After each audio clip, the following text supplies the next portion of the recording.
Hi, I'm Alex Morales. I'm the Research Development Specialist at the Resurrection Project, a community-based organization in Pilsen that works to build a better neighborhood. Pilsen is considered by many as Chicago's center of Mexican-American life. For tens of thousands of Mexican-American residents, Pilsen is home. And thousands of visitors a year come to our community to experience its rich cultural heritage, see our picturesque murals, or enjoy a tasty meal. Today, I want to also talk about another aspect of Pilsen that is woven into our history. Since the 19th and 20th centuries, Pilsen has been a port of entry for hard-working immigrants, and struggles for workers' rights, community organizing, and local development, all of which have shaped Pilsen into what the community is today. Originally an Eastern European neighborhood, Pilsen was critical in Chicago's reconstruction after the infamous Great Fire of 1871. Located just a few miles from downtown and on the Chicago River, Pilsen utilized its docks, warehouses, and industry to help raise the city back from its ashes. Pilsen is still a working-class neighborhood, and workers' cottages, churches, and storefronts still exist from that time. Also, Pilsen still has a thriving industrial corridor, bringing jobs to the community and goods to Chicago. But in America and in Chicago, workers have not always been treated fairly. In 1877, a railroad strike against wage cuts during a severe economic depression quickly spread to other industries. In Pilsen, Bohemian workers tried to shut down brickyards and ironworks. The result was the Battle of the Viaduct, which was held here at 16th and Halsted. Thousands of workers rioted against the police and military, leading to the death of 30 workers and generating headlines all across the nation. There are other reminders of the Bohemian era in Pilsen's history. Thalia Hall, built in 1892 by the Bohemians, it's located on 18th Street, the spine of the neighborhood, with a host of retail shops, restaurants, and historically important buildings. The modern chapter of Pilsen's story really started around 1960, as the Mexican population of Pilsen began growing rapidly.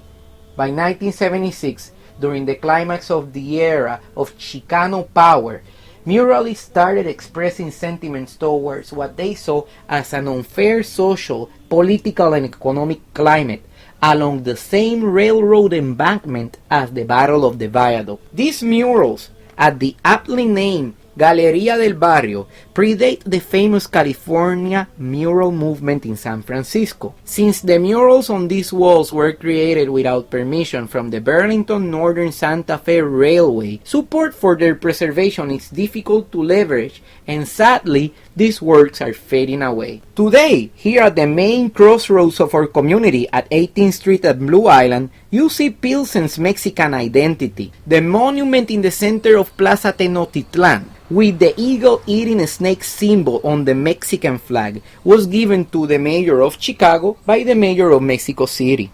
You also can see the fruits of our activism in the plaza.